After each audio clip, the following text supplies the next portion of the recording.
You've got to be kidding me! Come on! No! I can't! Oh my god! Oh my god! We stink! Oh dear! Oh dear! Oh dear! Oh dear! Oh dear! Oh dear! Oh dear! No. Oh, got it.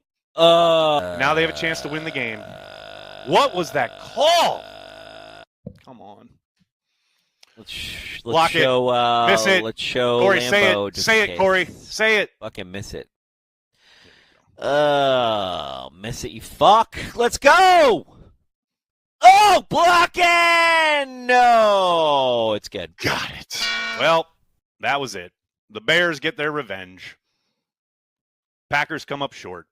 It's one of the most embarrassing losses of the Matt LaFleur era. I'm Peter Bukowski.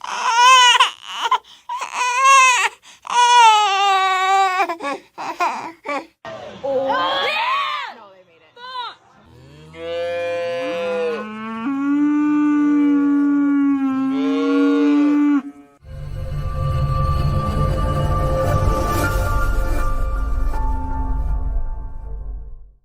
I love balls.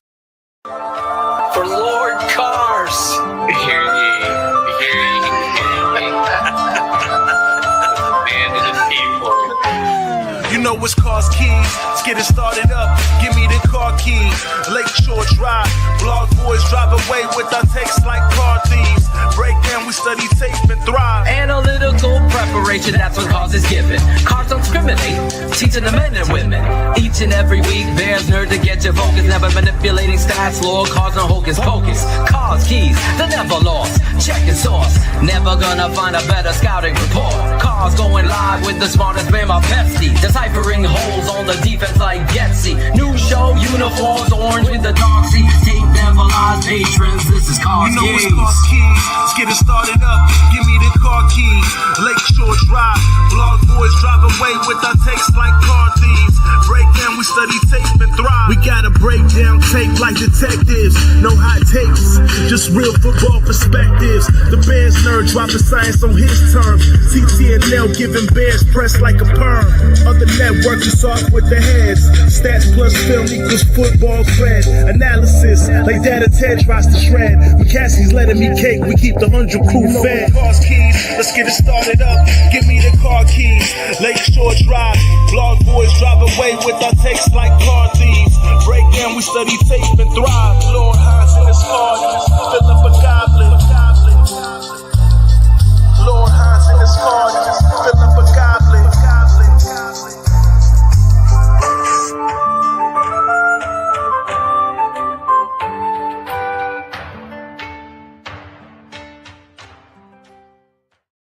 We're back. It's Cars Keys Season 3, Episode 51.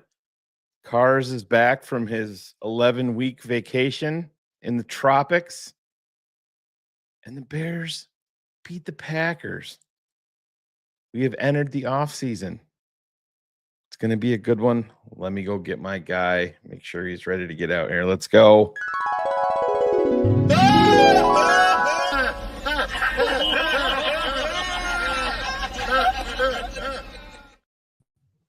Cars, welcome back. 11 weeks. It's good. I'll be back for 2 days, and then I'll be taking the rest of the season off until next year. So it'll be great. Yeah. It'll be great. Little 11-week vacation doesn't sound so bad. I take it. No, I mean, I think we all deserve it. And, that's just the way that works. Absolutely. Oh, man. Look at that Carson Palmer helmet back there. I mean, how could I not show the greatest USC quarterback that has ever lived? So always. Don't give Dan Orlovsky any ammunition, Cars. Or Joe Cowley or anybody, absolutely. Or pretty much anybody. Before we dive in, I mean, obviously we're going to talk the news of the day, which is the Bears and their coaching search, but where was your confidence level when Cairo Santos lined up for the field goal the other day? It was less than to even get to that point. Yeah. It was in the negative. You know what I mean? Because the offense has been, since that move to head coach, the offense has been stale at best. And so I was like, there's no way. And then when they got there, I still had no confidence. I just kind of figured with the way that this season has gone, that he had no shot at it. And so I think what's really interesting for me is we both finished 1-5 in the division. And, we should have been 2-4 and they should have been 0-6. Yep. No, So I totally agree. Where do you fascinating. Yeah, where do you stand on, like, what was your thought process going into it? Were you worried more so about draft position, or let's get this losing streak behind us? Not really, just simply because when you look at there's not a name, even though I kind of want Will Campbell or that is A plus comment right there. Even though I want a Banks or a Will Campbell, right? There's not anybody once you get outside of Travis Hunter that I am just like have to have. That's a big name. So I think in a way it was better for us to win, just simply because at the point where you are, you're still not going to get value. I think this is going to be one of those drafts where we talk a lot about there may be 15 players with true first round grades, maybe. Yeah, I mean, I think that there's going to be some people that they're going to be pressed to get to 15 players with first round grades. Yeah. And so to kind of and again, to me, once you get past Travis, most of these folks on a good year or a standard year would kind of be mid first round. Like, yeah, you're going to get a first round grade, but most of these guys are going to be mid or later. So I'm not so worried about that draft position, just simply because from a value perspective, it's going to line up. Yeah, I'm slightly worried with, the way that this has worked, that the Giants may end up taking an offensive lineman, that the Jets may end up taking an offensive lineman. And so it puts you into a different position. But no, overall, it was kind of like, if you win, I'd rather you win just to get that monkey off your back, and you do it in Green Bay, and you kind of set the foot right for that. Did you kind of feel the same way? I did. I wanted to win all day long. The draft didn't even enter into my brain. I mean, I was keeping the patrons updated on, scenarios and where we could go if we lost or if we won. But just me personally, I wanted the monkey off of Caleb's back. I didn't think that needed to fester all off season until next season, until you play Green Bay again. I don't give a shit how it happened. Everybody, Jordan Love didn't play the entire. It doesn't matter. We knocked Jordan Love out. You knocked him out of the game. He didn't look good. The biggest takeaway that I have from Jordan again is Jordan is a fine quarterback, right? He is, but he's nothing. This isn't 3.0 of the Favre to Aaron Rodgers to Jordan Love. I think we can say that. What is it? I think we've said in his career he's something like 19-15 now overall, and only 5 of those wins have come against winning teams. Yep. So he has the propensity to look good. He has the propensity to look very meh.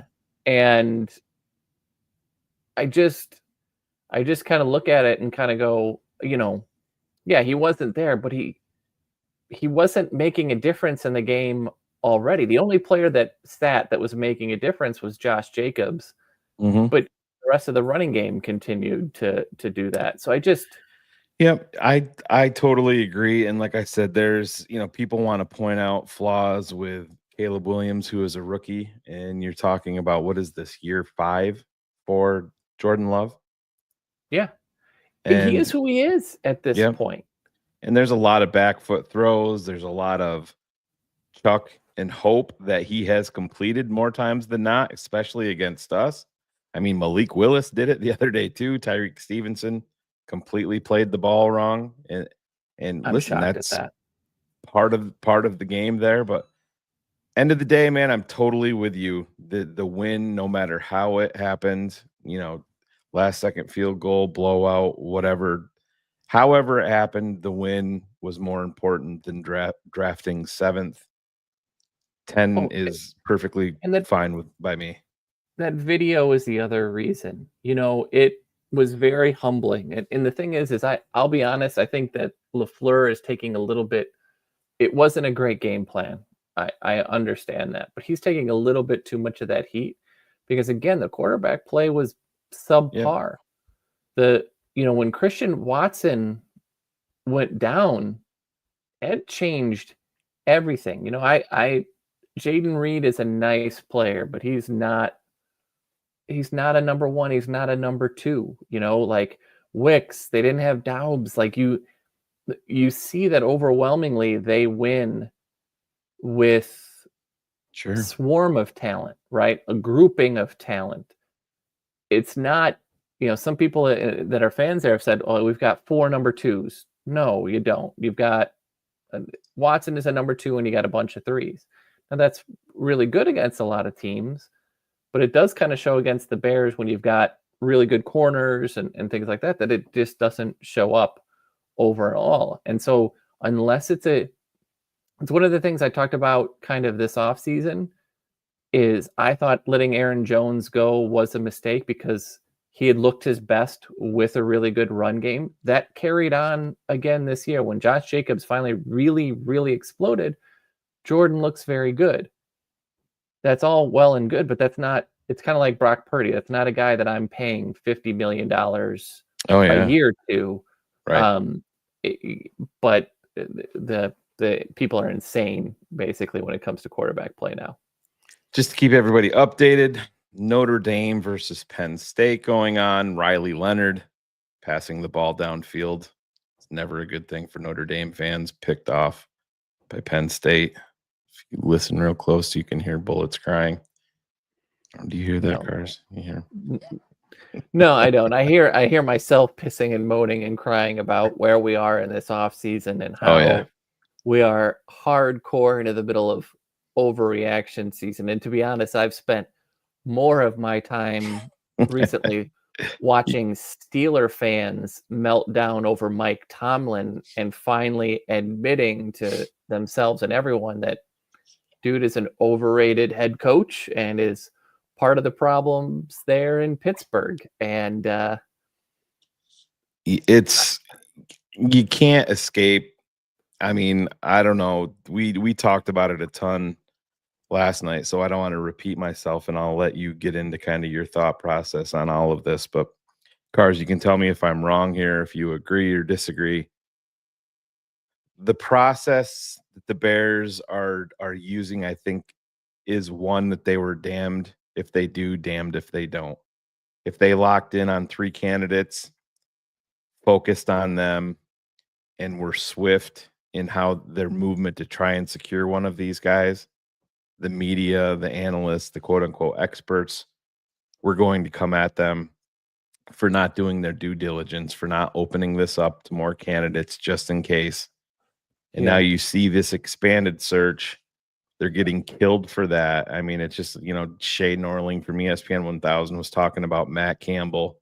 There's absolutely nothing that you can learn by talking to Matt Campbell. Yeah, listen, Cars, you and I have been doing this for a long time, and even separate from football, just in our work lives, in the corporate world, whatever you're involved in, a lot of these, if you're in the hiring process and anything, there's always people that are interviewing that don't have a legitimate shot that that going into it.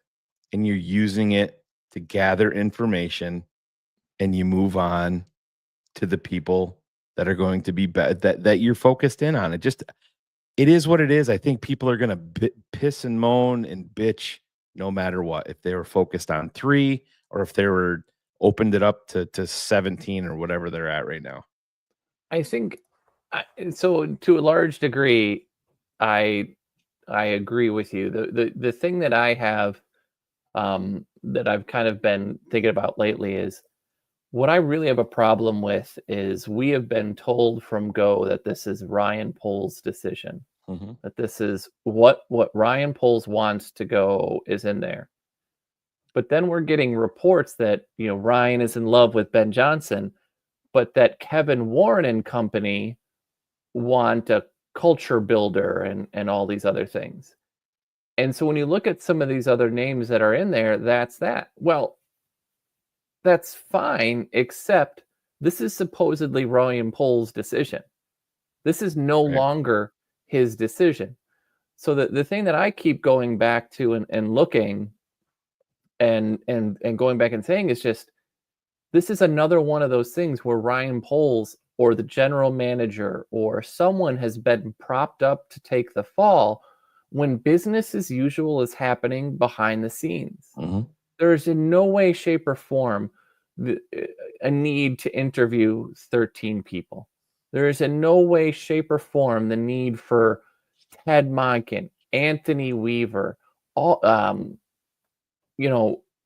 all these different names, but they're there because of influence from Kevin Warren and others. I do agree with that. And that's the biggest issue. So what is it? This is, again, just like George saying, I don't want to have a say. I want, we keep hearing the reports that he wants to be hands off because he doesn't want to be blamed if it goes wrong. But yet, he's as part of the interview process. And as I said, the other day when I jumped on, he should definitely have a conversation with the candidates, but he should not be part of the interview process. We've all worked in places where you've had a bad boss who has hired a lot of bad people. Putting him back in there and allowing him to have a say and vet, that is what you hired Kevin Warren for, because you are a fan. You are not an evaluator. You are a fan. And that is what you have put Ryan Poles in. You have 3 masters right now in this situation, and it's a mess. And there are other names like Don. I'm not trying to pick on you, but like, why is Mike Kafka in there? He shouldn't be at this point. The man can barely call plays, not because of him, but because Daboll is such a tyrant. Like, you look at that list, and it's just a mess.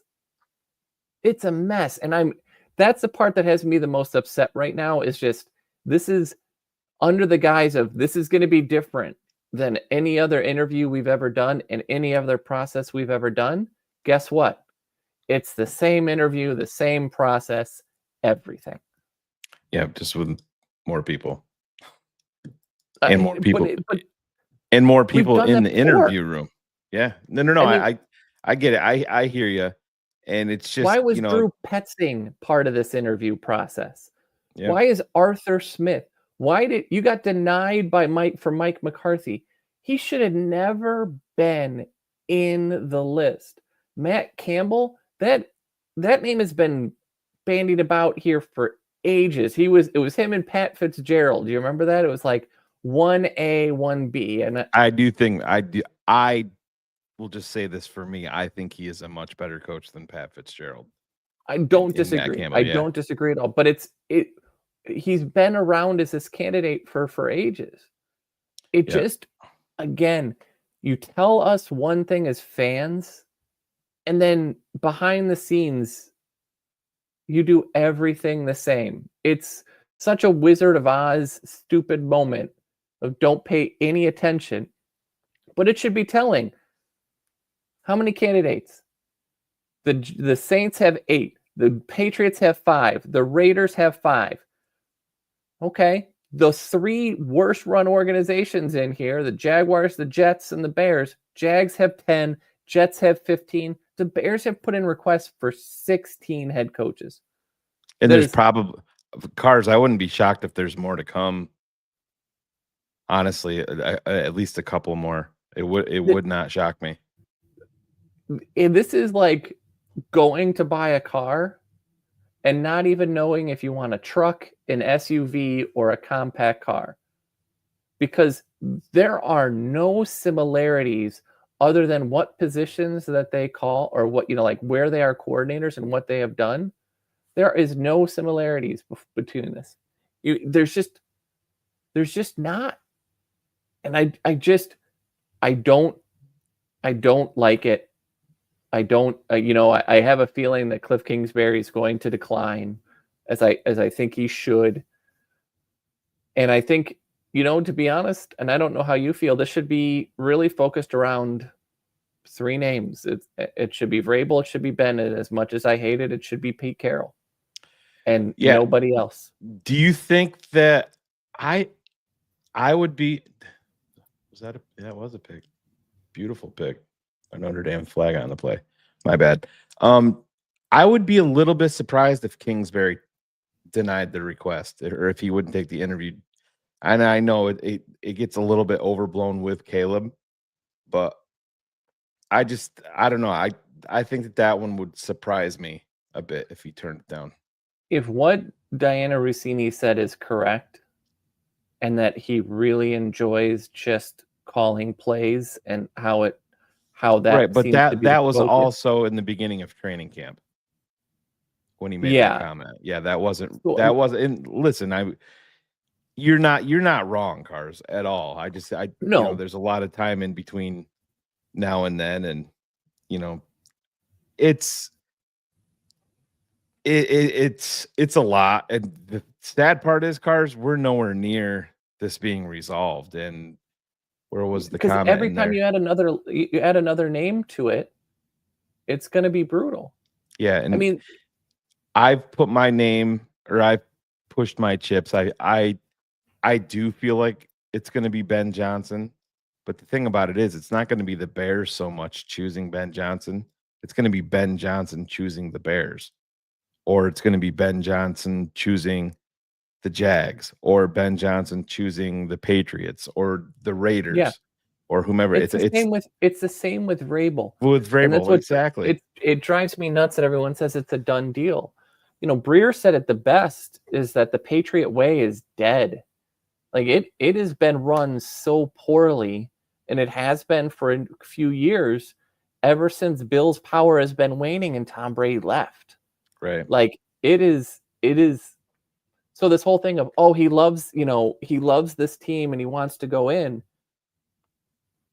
This is not a compliment in as much as I think it's a significant amount more.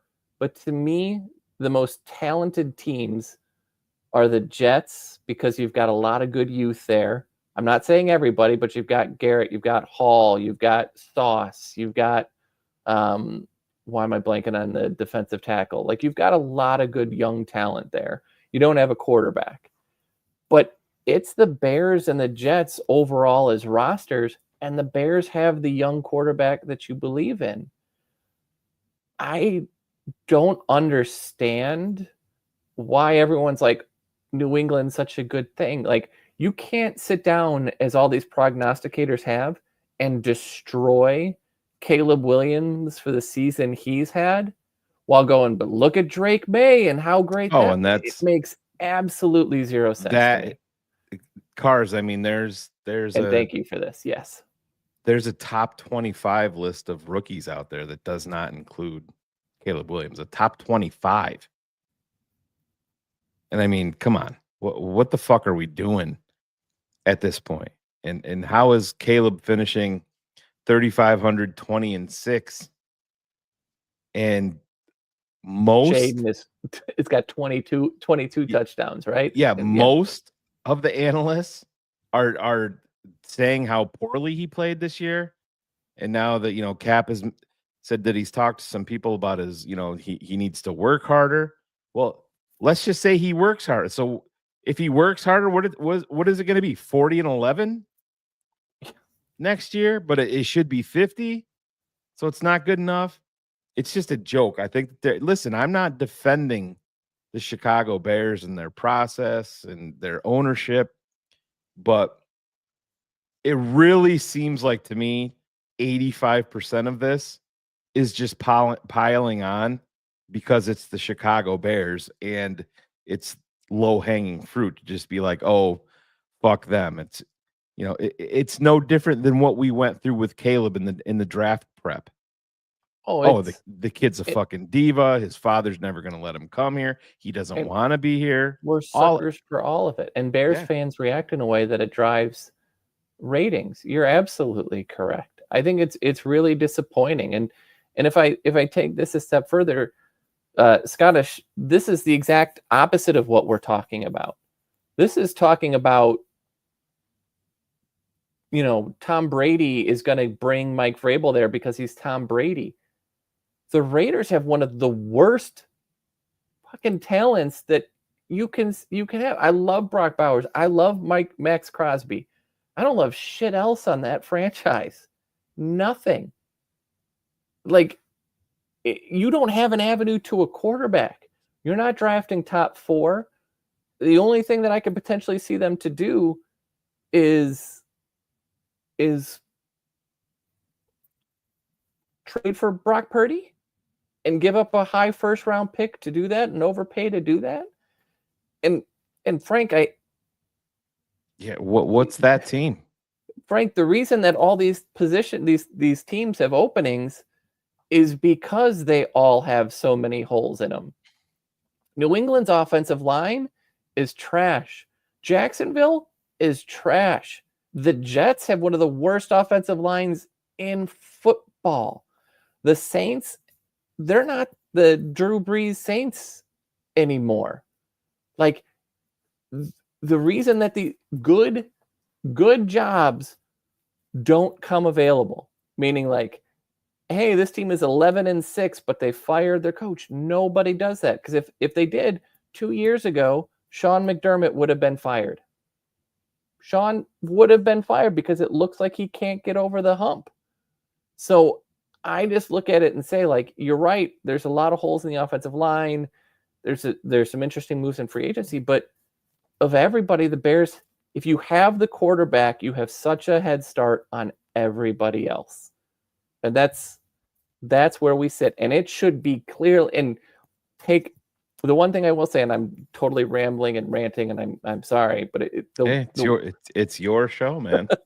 Ramble away. The one thing I will say is, don't listen necessarily to the prognosticators who keep talking about it.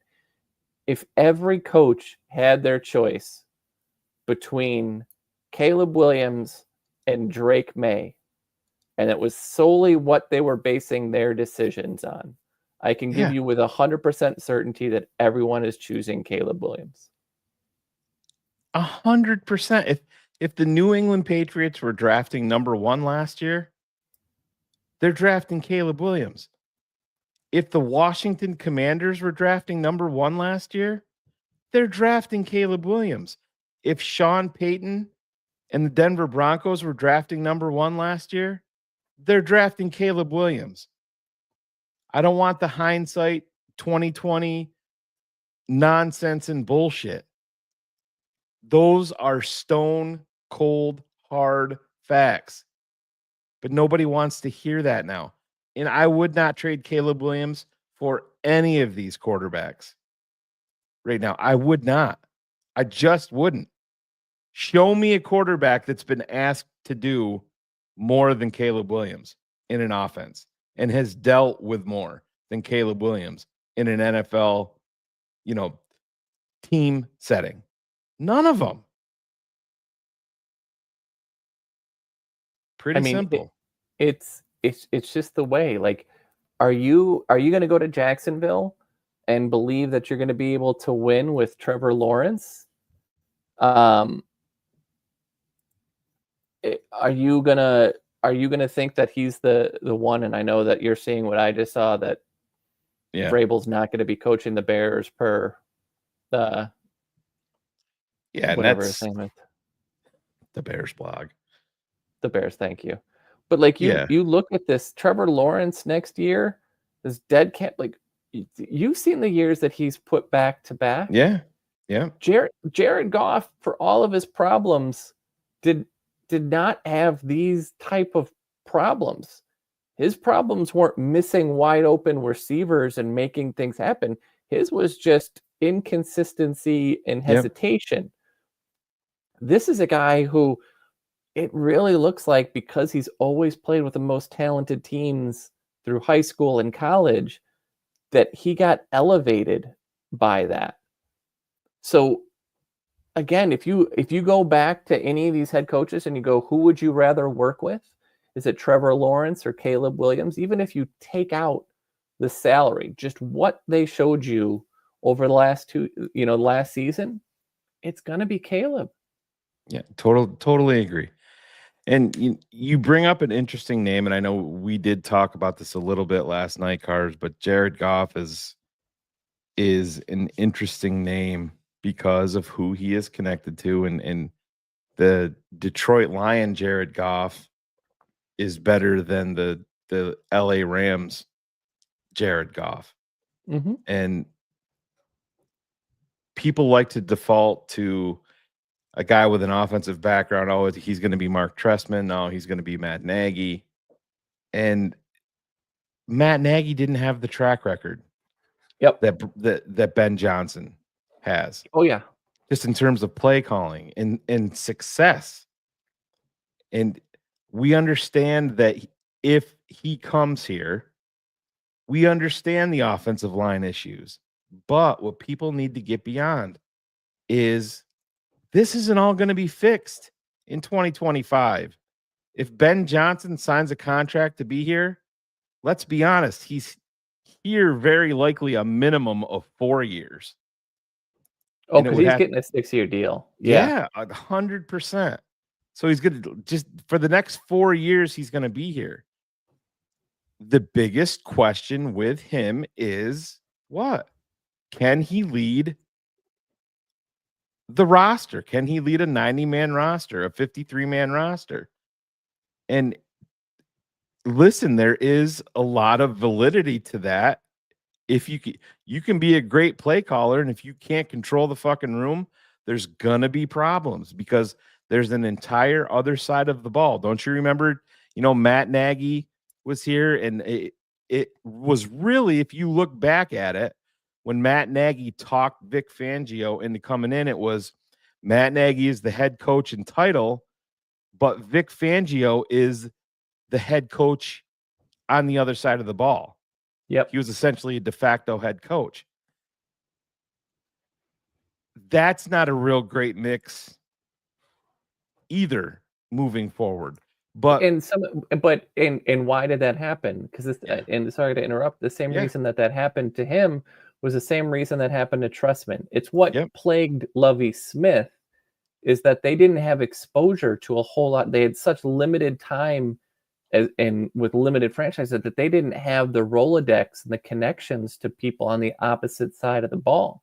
So whereas the Chris Morgan forced marriage was one of a nightmare, the one that worked the best was the Nagy and Fangio, because it was that. And I think that, to be honest, that is your big concern with Ben Johnson. If you have to remember that if Ben and Aaron leave, the guys that Ben and Aaron Glenn would probably want to take as defensive coordinator are going to get promotions at their current places, which means that they can be denied taking. Yep. When Matt Nagy came here, remember, Andy Reid denied him the ability to take certain coaches and certain things. And Matt Nagy didn't show up with a single coach from Kansas City. Yeah. Not one. And if you remember, that's why we ended up with was it Helfrich? Helfrich, yeah, he was the OC.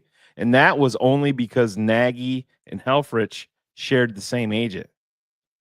That was how that came along. And so you have to worry about that with Vrabel. And I'm not going to put anything else into this. There's going to be all these rumors. Vrabel would come with a Josh McDaniels or Tommy Rees. That's what we know. But we have no idea who Ben Johnson would come with. To be frank, I have no idea who Pete Carroll would come with. No, we don't know. So the rumor, and again, rumor is Aaron Glenn's offensive coordinator would be Antoine Randall L. That's terrifying.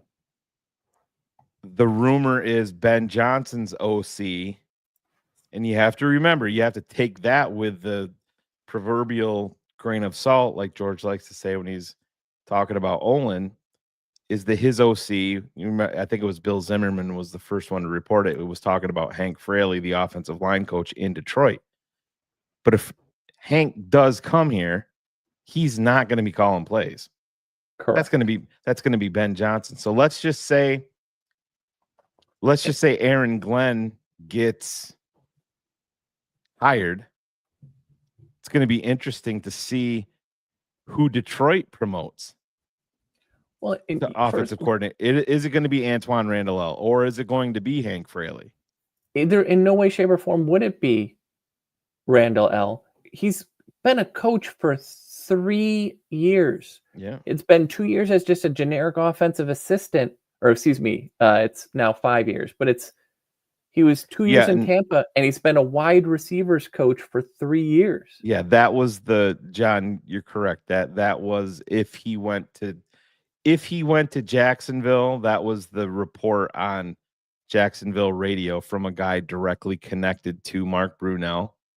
He was actually the guy that said that as a former NFL player. He had a cup of coffee with the Bears. I'm blanking on his name, but he said that he would go to Jacksonville. Now, would he go to Chicago also? I don't know. We'll see. Jacksonville, I mean, Mark Brunell was the quarterback there for a lot of years, so you can see that familiarity with the organization, with the area. So who knows? The Hank Fraley thing is interesting. He's interviewing in Seattle for their offensive coordinator job, along with Thomas Brown, who is also going to be interviewing out there.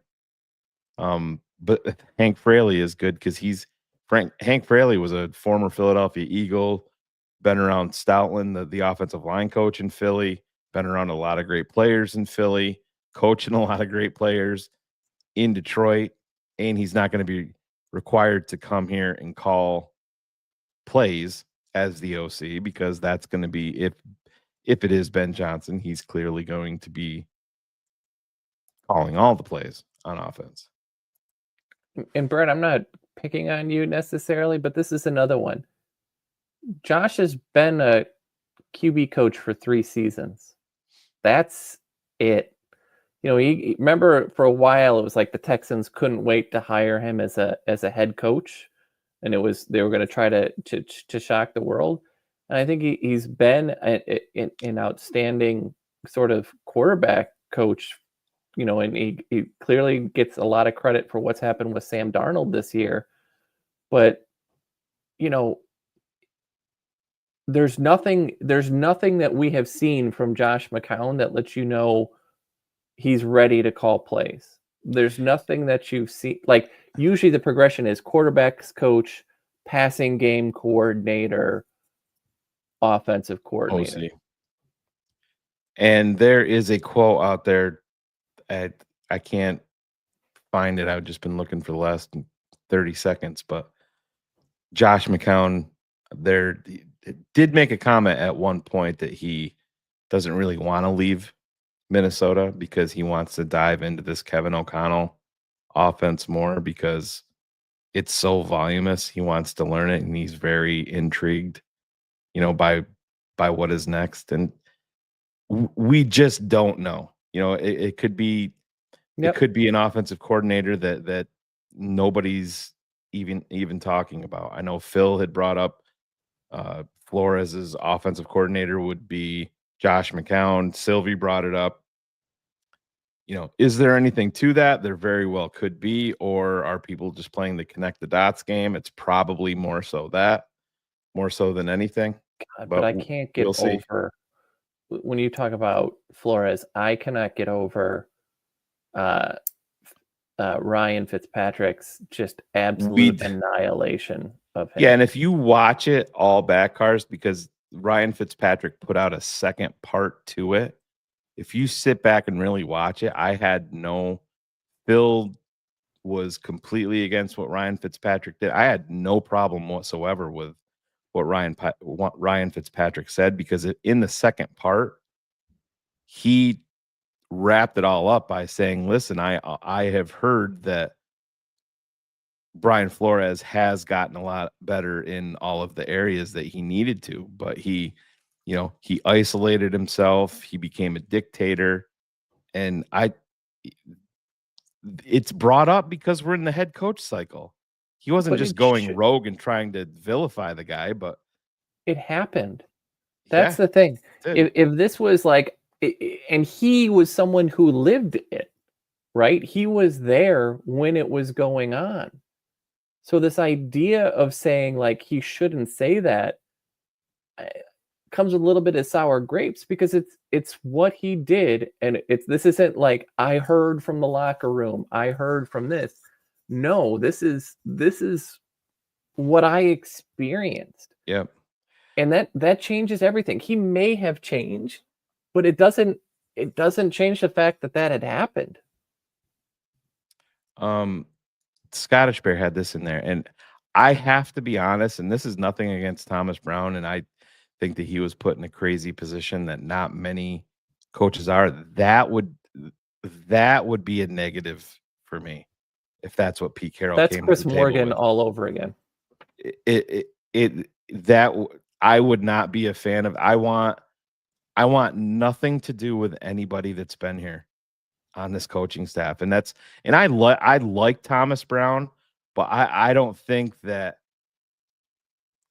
I just don't see enough there that it's going to be it's moving the meter enough for me going into 2025, saying that Thomas Brown is the offensive coordinator of the Chicago Bears. I would not be a fan of it. And that would be Pete Carroll's been in this league a long, long time and has connections everywhere. And if he's, I don't want to say that he's coordinators have been shit. It went from Bevel to Yeah. Schottenheimer to Waldron. to I Waldron. don't think he's got Yeah. offensive click. And I'm sorry for interrupting you there, because I agree. But at the same point, it's also like, well, fuck, man. I don't want anybody else he has worked with. Who else would it be? You know what I mean? Like that's the hardest part I'm having is connecting the dots, because But it's at not just the 73 heads. cars, do you see what I'm saying though? And listen, I think Thomas Brown would be the head coach in waiting in that type of scenario. That's just, and I think that is important on a Pete Carroll staff. And we talked about this too last night. And then you bring up that he's 73 and he's got a ton of energy and stuff like that. But I also look at that as the running back that's 28 or 29. Yep. That shit can fall. Cars, we both have had parents with health issues and stuff like that, and then 1 minute they're vibrant and bouncing around, and then the next minute they're not, and in some cases just gone altogether. And we've all lived that, been there, done that, and that is something that you have to think about. You don't want to be back in this position in 2 years or 3 years because a guy may have aged out or lost it. That is a big part of it. But even though Pete Carroll's got more energy than most 40-year-old men that I know. Yeah. Well, but I think that's a good place to look at it, because when you look at some of these names, I'll be honest, there's no reason for Arthur Smith to be on this list. Yeah. There's zero reason for that. I can understand David Shaw to a degree, right? Because David really did well at Stanford. He's always been looked at. And you know why he's here too. You saw his comment that he made years ago. The two best quarterbacks that he's ever scouted are Andrew Luck and Caleb Williams. And it's a 1A, 1B type scenario. And he literally went like this. If I'm choosing, there's that much difference. And he goes, I'm going to go with my guy and Andrew. But I would take him over Matt Campbell in that situation. Oh, I agree with that. But Cars, I think that a guy like Campbell, it's not, he may want to get his foot. the Bears did this with Thomas Brown. Did the Bears not interview Thomas Brown to be an offensive coordinator last year and They did not did. hire him and brought him back as the passing game coordinator? They can be interviewing Matt Campbell for they could have gotten a name. They could have gotten his name from Ben Johnson, from Mike Vrabel. And they want to know more about him. And then that's why they have the Zoom meet. That's not out of the ordinary either. That shit happens. No, so I mean, like if you probably did this, but if I look at this, you interview Thomas Brown because of he's been here and it's kind of the right thing to do. You clearly interview Mike Vrabel, Ben Johnson, Aaron Glenn, and then just from looking at this list, I would add in Shaw, Joe Brady because of what he's done, and Pete Carroll. And I would interview none of these other. Drew Petzing had no business being there. And so you are grasping at straws trying to find something. And I think some of this is an overreaction because, when they hired Matt Eberflus, they didn't interview O'Connell. They didn't interview McDaniels. They didn't interview a lot of these big names, the guys who ended up being worthwhile. Although Mike might be in a bit of trouble there in Miami just for various reasons, and his personality may not work with everybody. But they weren't even interviews. And so I think the Bears now are grasping at the straws because we talked about it in the pop-up show. Perception for this team is everything. And so 100%. the perception that they missed and didn't even interview a candidate, this feels like a consistent Bears overreach and overreaction. Say, let's grab everybody. That way we can at least say, when this fails, hey, man, we saw them and Ryan Poles had the decision. We were all pushing for him, but, we let Ryan have the ultimate decision. This is it's just a mess. And it the more I talk about it, the more I think about it, the more it horribly depresses me. And I'm sure you're kind of the same way.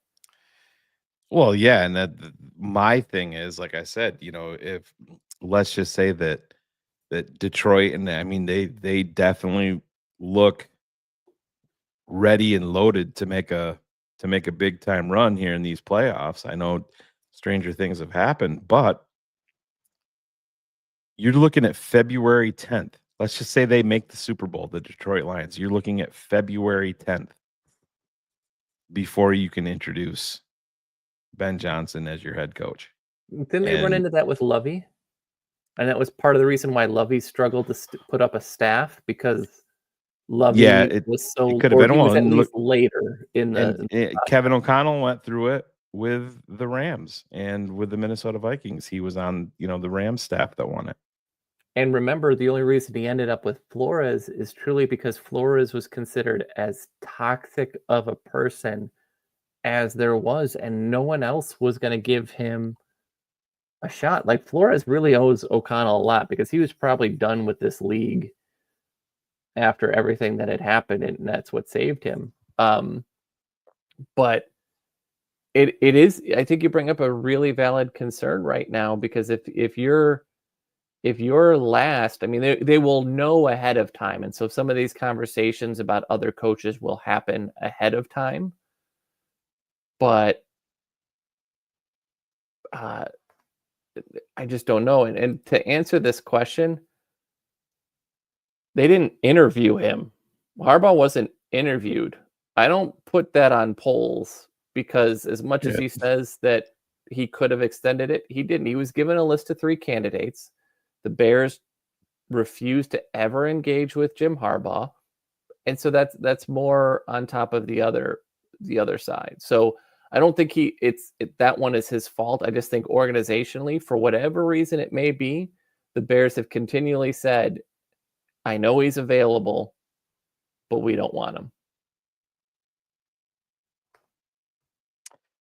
Yeah, man. And to answer this question, why? He wasn't on the list of provided candidates. He wasn't ever interviewed. He was never brought in. I think he's talking about it, and that I think he's referring to last year. when he was available. But that sounds like it was more Kevin Warren mandate. And I know that there's people that say that Jim Harbaugh would have never come to Chicago. And Kevin Warren never would have allowed him either. well, that's what I'm saying. Yeah, Kevin Warren wasn't going to let him come here. And I think if the Bears had showed legitimate interest and said, hey, this is your gig if you want it, I think that Jim Harbaugh, I think he would have been interested. Absolutely. And I don't care what anybody says. But Kevin Warren was not going to allow that to happen. So I agree with this. I think this is a good question for us, though. Who do you think which team do you think is going to be? It could be tomorrow with Vrabel, right? Or Saturday? No, I don't think they could do it that quick. I think there's an essence of time that has to happen, and it can't. He's not under contract with anybody. Yeah, but there's some portion of anything. I thought that he was free to. I thought that was. He is, but the teams are not necessarily. Oh, okay. Is that what it is? I think there's a process for how many interviews that they have to go to. What they're trying to do is prevent, in a way, what happened with New England last year, where they did those interviews and they said, "Great, Gerard Mayo is our head coach." I think that's what they're looking. I do think that New England is going to be first. I think the Raiders are going to be second. And then after that, it's going to change. Who do you think it's going to be in Vegas? I don't think it's Ben or Vrabel, to be honest, because I think, again, that is one of the worst situations that you could go to. There's not a ton of draft capital. There's not you don't have a quarterback. You don't want to be in the AFC West with no quarterback, Cars? Yeah, I mean, you can't. Yeah, I mean, right now you're fourth. You have no shot at Shadur or Cam, and who just still wouldn't be better over the other three. No, and just expand it into the AFC. I gave you and Ryan Cox that list the other day. I'm not going to go back and look it up, but you're talking 9, 10 Josh quarterbacks Allen. that are all under the age of 30. I mean, the oldest one is Pat Mahomes at 29 and is very well could be headed to his 4th fucking Super Bowl before he turns 30. Yeah, I mean, it is, when you look at it, just from a high level, you've got Josh Allen, Joe Burrow, Lamar Jackson, Patrick Mahomes, Justin Herbert, and then you kind of drop down a tier to like the Bo Nixes, the Tuas, and the others. There's not a quarterback in this class right now that is anywhere near any of those names. There's not a quarterback in this draft class in 2025 that if I was a general manager that I would take in round 1. Any of them. Oh, that's what makes me laugh about the Tennessee I would feel game. better off taking Jackson Dart or Kyle McCord later in the draft than I would taking Shedeur Sanders in the top 5. Yeah, the only one that I really like is Cam Ward, and I don't like him top 10. But because to me, he'd be a quintessential pick around 15 to 30 and figure out what's going to happen. But he's going to go number 1 overall to Tennessee. Who the hell do they have? You're like, that is not a well-built watch. And that's, again, what makes me laugh about that as a GM position. Most years you're like, I got the GM position. I get to have that first pick overall. I'd be like, fuck, man, I don't want this pick. I don't want this. But the more I keep kind of going back to the Raiders, I agree with a lot of the people in the chat. Like, I could see it being Gruden again. I have no problem seeing Gruden back in the Raiders. Do you? I don't have a problem with that. I just don't think it's gonna. I would be surprised if it happens. The only reason I would say that is because otherwise Mark Davis is going to be paying 4 coaches. Yeah. But yeah. Would just keep that 3. part's true. Yeah. But it sounds like Tom Brady is essentially calling the shots in terms of that. In terms of the, there was the report out there today that he was the one that said, yeah, this makes much more sense to go clean slate. And then they get rid of Telesco. What do you a like? few days after Pierce. But no, I get it, man. You're I just going don't there. understand why people think that that's a Vrabel thing, because that roster is just awful. I mean, Telesco had a decent draft, but you got to remember, what was it, 2 years ago they drafted the kid from Texas Tech, the Yeah. pass rusher. He hasn't Guy done Tyson anything. Bagent does have trade value. He does, The because it's a quarterback. The Raiders tried to trade for him last season. Verified. He does have trade value. He's a quarterback that's shown that he can play in this league. Yeah, he's got value. I mean, you look at Gardner Minshew and what he was able to get in the offseason because of what he had, even with his limitations, what he had showed. And he's making nothing for the next 2 years. So there's absolutely value, especially again in a year like this year where there are not a lot of QB picks. Do we live in a world where you could see Tyson Bagent getting moved for a second round or third round pick? Absolutely. Because again, if you don't have a quarterback, you've got no chance. And so someone is going to get desperate enough, especially when you look at the way the draft is ordered. Someone is going to get desperate enough to make something happen. I would give up a third round pick for Tyson Bagent before I drafted any of these guys in round 1. Completely agreed. I just would. But so Shane, if you had a crystal ball right now, I think you saying that you think it's going to be Ben Johnson. Well, so last night, the way that I talked about it, and that it seems like Vrabel to New England. I mean, it not done yet, but it seems like all things are pointed in that direction. But my three for the Bears, I think would do.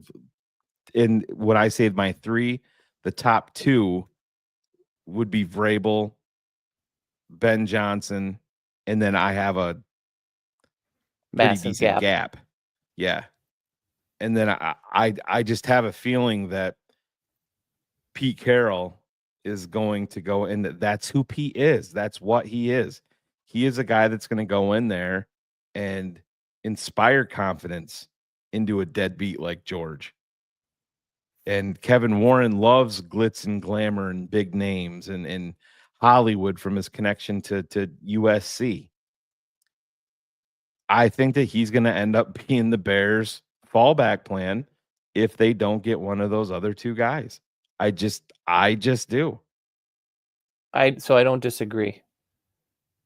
And that's what concerns me, because if I look at this list, again, the only other name that would intrigue me would be Joe Brady, just from what he did at LSU and what he's done with that Buffalo offense.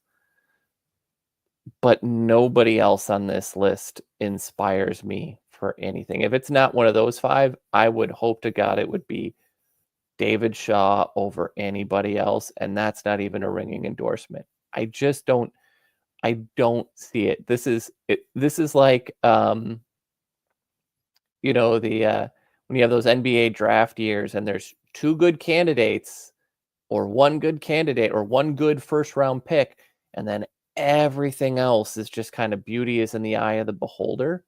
Yeah. If your list has, I've said it before, but if your list has Anthony Weaver, Drew Petzing, Arthur Smith, Mike McCarthy, and Matt Campbell on it, you're doing something wrong. Yeah, and I mean, what was the report out there today from Zimmerman?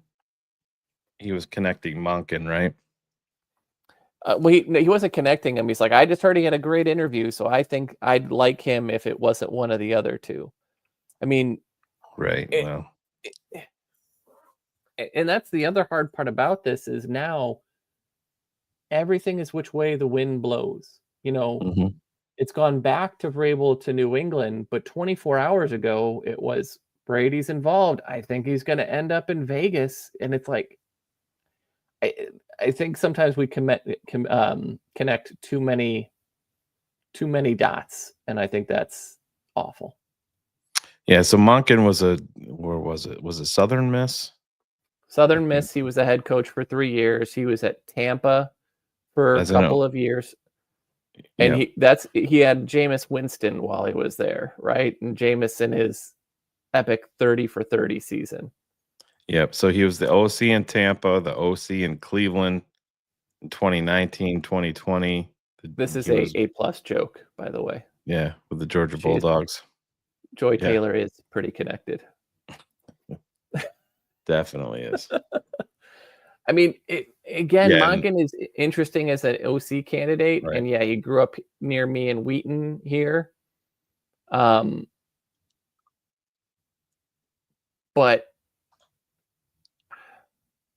you know what? If you wanna go shock the world and go try something else, sure, why not? I don't know that I would say heavily, but I think the issue for both Shane and I is, as a 73-year-old guy, he's got to come in with a coach in the waiting. He's got to come in with someone who in a couple of years is going to be ready to take over. I'm also concerned just simply because offensively, while they have put up points and scored, like Darrell Bevel, Brian Schottenheimer, and Shane Waldron have been his offensive coordinators.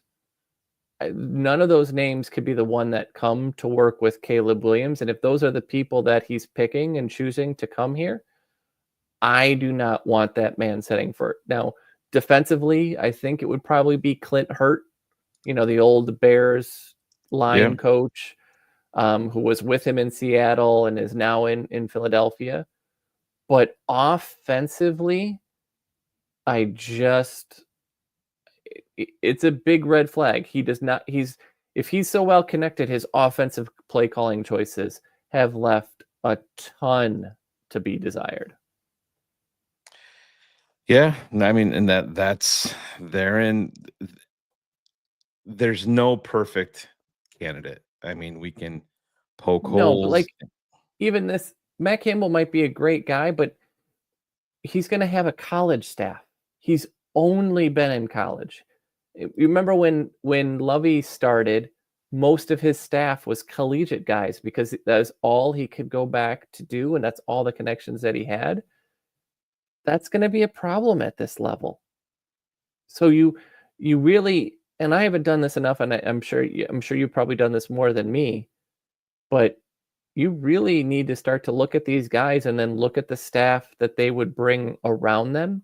Sure. Really specifically, it's got to be offensive coordinator and quarterback coach and offensive line coach. Yeah. Yep. Yeah. And so you've got to start to tie into who these people are going to bring and who's going to be there. There's no Bill Callahan's available, right? The guy down in Tennessee who they pulled to go coach for his son. There's those type of names just aren't available. So you really got to worry about it. Right. And Dennis, in theory, that sounds fantastic, but how do you do that? You can't. You can't, because he's the offensive coordinator in Buffalo. You don't have a position on your staff that would be an upgrade for him. So if you want Joe Brady on your staff, guess where he's going? He's going to be the next head coach of the Chicago Bears, if that's what you want. That's a great point. So just so everybody is absolutely aware, what happens is if I want to interview you for a position, if it is like for like, so I go from QB coach to QB coach, offensive coordinator to offensive coordinator, the other team can deny your request to interview that candidate. So it doesn't even matter if Joe would or not. The team will just say it's a lateral move. It's kind of why Tennessee just released the information with the NFL that the GM position has more power than they initially let on, so that people could not other teams could not deny interview requests, because for Ian Cunningham, for instance, as assistant GM, if he didn't have full control over the roster, then that is really a lateral position for him to go to Tennessee. And that change then allowed it so that people could not deny Tennessee requirements or the ability to interview those things. So if you're looking at what Pete Carroll would say, Pete Carroll would have to hire someone who is a quarterback's coach from another team to become his offensive coordinator, who would be a defensive line coach to come from or to a be tight a ends defensive coordinator. coach, or anything like that. And But they can't really play this anymore because what the other team does instantly is they just give that person that title and it becomes because there's no pay and it doesn't. It's the Dwight Schrute, right? It's the assistant to the regional manager. It just doesn't mean anything. Oof, I call that old.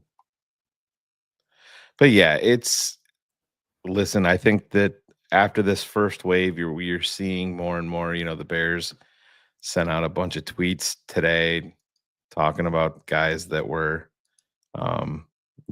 officially interviewed. I'm just going through, Pete Carroll, they sent out today, Anthony Weaver, Drew Petzing, Mike Vrabel, going through all of those. But you get through some of these Zoom meetings with some of these guys, and this 17 is going to get pared down fairly quickly. I think out of a group of, let's just say, out of a group of 6 or 7, you might bring 1 or 2 of them in for a second interview. We'll see, but it's just, unfortunately, right now we got a ways to go, because you can't even have the in-persons with guys under contract. What did they say? It was January 20th. If they're still in the playoffs, yes, that is correct. I think they can do in-persons because they have, obviously, with Drew Petzing for the people that are not. But, I mean, again, when you look at this... Was Petzing in person? I thought they said all of these were... all of them are Zoom, but they would be able to do these at that time. Right. But most of this list is all in the playoffs. I mean, I think other than Vrabel and Weaver and Petzing, the rest of everybody, I think, is in there. So, I don't know. I don't think you're going to see anybody until... It's for all coaches under contract, playoffs or not. Yeah. So you're not, and you have to have in-person interviews with people of color. And that's, again, why the New England Patriots rushed to interview Byron Leftwich, and I forget who the other person was. And the Rooney Rule candidates have to be in person. They cannot, Zoom does not count. But that's why New England did Byron and whoever else, because they were unemployed at the time. Pep Hamilton, thank you. They were unemployed so that they can do that system. And so I think early next week you're going to find out if Vrabel's going to go there. And I think I hope not, because he's really the one person that I get the most charged up for. And not to say that he doesn't have flaws. Every one of these guys do, man. There's no perfect. Yeah. And there's there never no will perfect be. guy out there. Yep. But I would take my questions that I have about Mike Vrabel over the questions I have about Ben Johnson. So I guess it's like the draft. It's lower floor, higher ceiling, right? Or higher floor, higher ceiling. Here's the separator on that, and I think you and I had this conversation, and this is one thing that worries me. So let's just switch the focus to Mike Vrabel and to Ben Johnson. We know that Mike Vrabel can come in, set your culture, leader, is going to come in, crack some heads, lead the team. We know that is what is probably to detail. Exactly. Is going to be that's going to be his calling card. That's going to be what he is known for. That is a question mark with Ben Johnson. He very well could do that. We just don't know yet. The offensive part, the play calls, the ability to call plays, to develop talent, we know that exists. Mike Vrabel, we don't know. So here to me is where you got to start peeling back these layers back. Let's just say they go out and they hire Ben Johnson, and the play calls and all of that stuff we know. And then you get in there in OTAs, and these guys are going to know early. these guys will definitely know in training camp, because guess what? That's when Shane Waldron was exposed. And that's when players on this roster knew that Shane Waldron was a fraud. And it was brought to people's attention. My That fear quickly. is if you go down that pathway with Ben Johnson and he shows flaws in being able to lead the team, these players are going to be like, fuck, these motherfuckers upstairs fuck this up again. And then you have the ability to be fucked up from jump. Whereas with Mike Vrabel, at the very least, he's going to command the respect and you know that he can lead them. And if I could yes, just maybe he won't have the right offensive coordinator. We've lived that life. But you're not going to see the complete fucking washout that you saw with Tressman and the complete washout that you saw at the end with Matt Eberflus and Shane Waldron. and just to piggyback, and it's sort of devil's advocate, but not totally. But if I look at some of the best offensive minds, I think what you described about Ben is accurate and complete. Yep. But I would also say that same statement remains true about Kyle Shanahan. Sure. I think that stands out for O'Connell, and that is why Yep. the marriage with Brian Flores has worked. And I think it ties into McDaniel down in Miami as well. Carson, as crazy as fucking Sirianni is, you know what? The players fucking love him in Philly. Well, some yeah. right. But you get what my point is. Yeah, but I'm saying Ben would, in that instance, Yep. at defensive coordinator, would have to hire someone that sets the tone. Saleh, for all of his problems as a head coach, he set the tone Yep. for the 49ers. Flores is doing that for Minnesota. Do you want to know who fired wide receiver coach Ben Johnson in Miami? Brian Flores. Yes. He did.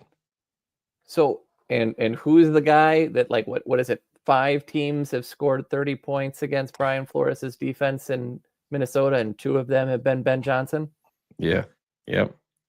So, I'm definitely not against Ben. And to piggyback onto this, there have been rumors that Saleh could be potentially his defensive coordinator if he comes in, just because not because of connections, but because he respects the job that he does.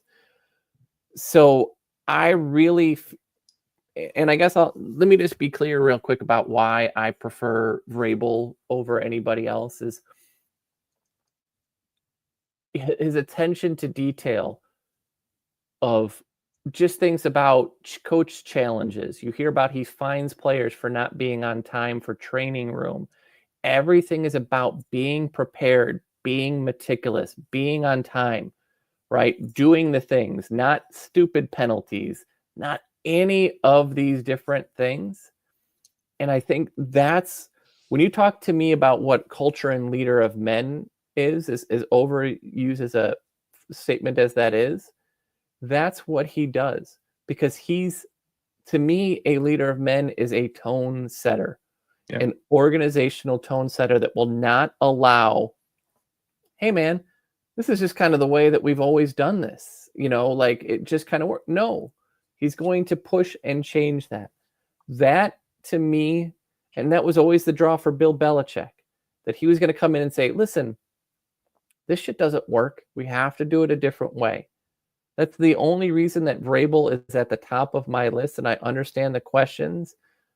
But when you look at what Vrabel does very well and how meticulous he's going to be, he just really all of a sudden gives your team an identity at head coach. And I don't think... You know who you sound like right now, Cars? If you say it, I'm going to punch you. I'm going to punch you. I'm going to punch. I am going to fly out to you and punch you. I'm clipping that. I'm clipping it. Go ahead. Yes, I know I probably sound like Phil right now, but that's what you need. An identity As an offense, as a defense, no. That doesn't matter. An identity as a franchise, as a team, that's what matters. The best coaches of our lives, Bill Belichick had done that, Tom Landry had done that, Mike Ditka had done that in different ways. Tony Dungy had done that. John Gruden, during his kind of Tampa Bay Bucks run, he had done that. But the most recent one that comes out to mind for me had been what Tom Coughlin did in New York. And look at what happened when Tom Coughlin left. I should put in Jimmy Johnson in Dallas. Similar thing, right? He set the tone. He built an identity. The owners thought that they were better than that. And then all of a sudden, they got rid of him. And what happened? The culture doesn't stay with an organization. The culture stays with a figurehead. And Mike Vrabel is the best figurehead that's available. Yeah, and that's what where was I think it was Guy wondering why he lost, 7 in a row to close out his career. It's because Tannehill, I don't know if he got injured. I think didn't he end up getting injured? And then that was you had Will Levis as a rookie. And Yeah, it was when you look at that last season. Yeah, that was Will came in, but it had been the prior 2 years. Tannehill had started. Yeah. In his Miami career, had been really nicked up. And if you looked at, I think it was in 2020, the year prior, he only played in 12 games. And so you had both Malik and Josh. And then, quickly Malik wasn't there. But even his numbers had started to dip from what it was in those 2 really good runs. So when the quarterback position fell apart, it's like it's sort of a cop out. Right. But if you don't have a quarterback, you don't have shit. Yeah. Go ahead. And no, you're right. I was just looking at because they had Malik Willis too, but Malik never started a game last year. Tannehill started 8. 2 years ago, though, he did. Right. So, I'm just talking. yeah. I'm talking about his final year. Yeah. Willis started 0, Tannehill 8, and Levis started 9. But it went from they went 12-5, and then they went 7-10 and 6-11-1, and that was Tannehill's complete falling apart. Yep. Yeah. So I don't know, man. We got a long ways to go. That's the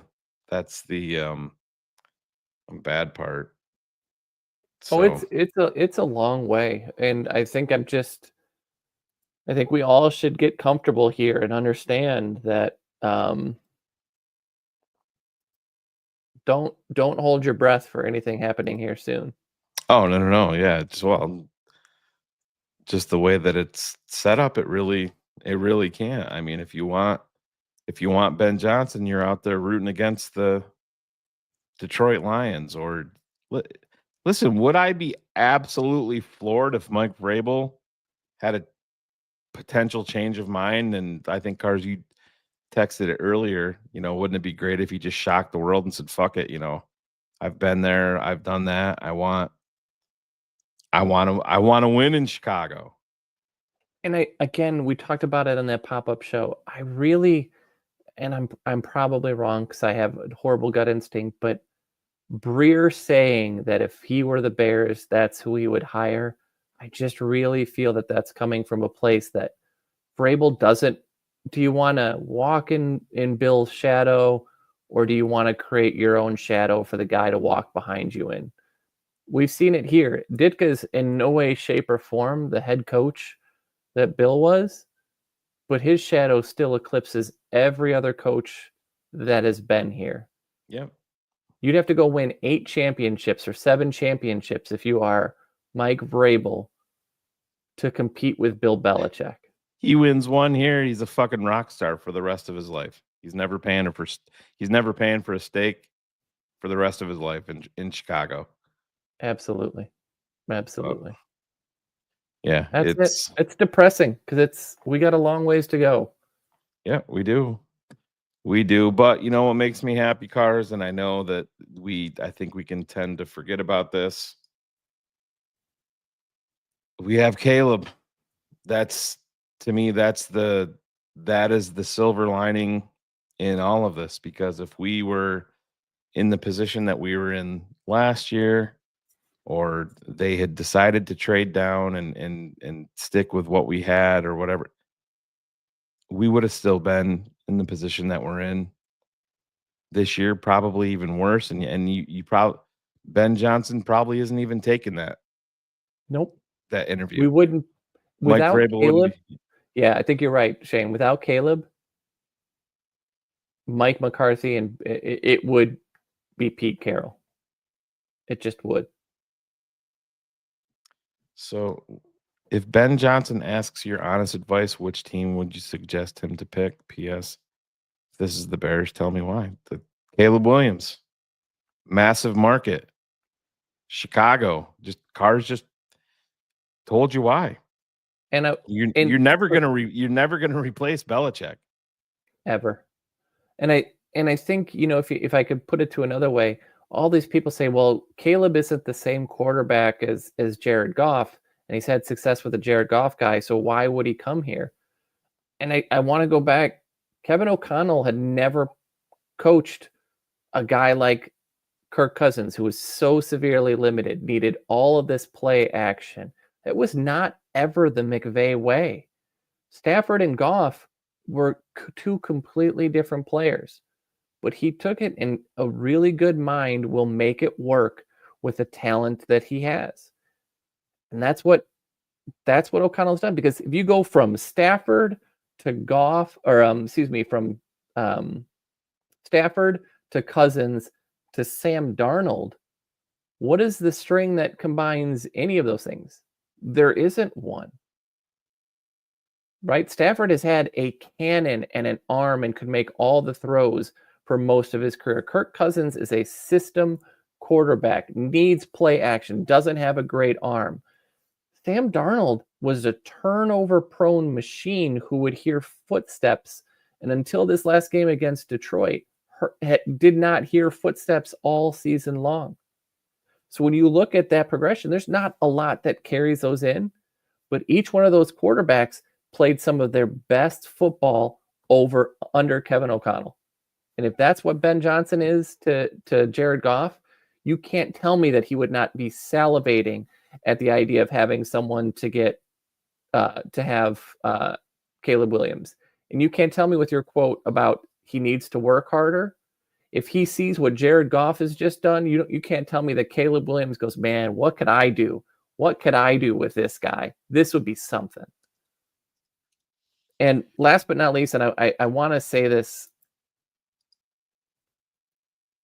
cap space is probably the single most overrated thing that we can talk about, because guys who are of great value for the most part don't become available in free agency unless a team is really horribly mismanaged their cap. But the Bears spent a ton in this. The Patriots spent a ton last year in free agency. The Saints have done it for a long time now. Cap space is fool's gold, unfortunately. It just means you haven't drafted very well to pay the players on your team. Yeah, it's still better to have it than not. Yep. Sure. But it doesn't make a team isn't going to go like this and go, oh man, I got all these holes, but I got 140. Those are all plugged. Yep. Well, you got anything else, Cars? I don't know. We said we're going to be quick, and then I ranted for 90 minutes. So that's all good though. But in terms of moving forward, there's probably not going to be one next week, but we're going to bounce back in, and Cars, usually if I get home early or whatever, he's usually willing to jump on with me for a pop-up, but Cars and I will huddle up and figure out some things going forward with Cars Keys. I know my guy over there is in the middle of a remodel at the house, so that's kind of a pain in the ass at the moment, which is never fun, especially this time of year. Nothing like eating in your garage, right, Cars?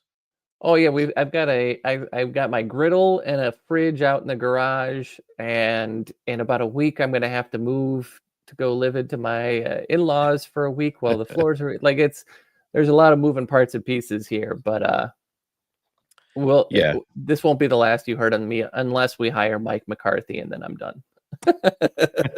Yeah, it's not the last one. I mean, it's the last one of the season per se, but we're gonna be back. It's not gonna be every single week religiously. We're going to be focused 100% on the coaching search. I know Ivan, we have a ton of tape that is being cut for draft eligible prospects.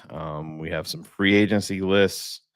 We're going to be including some of those guys. I got a pretty good list started myself of free agent guys that I think that the Bears are going to be focused on.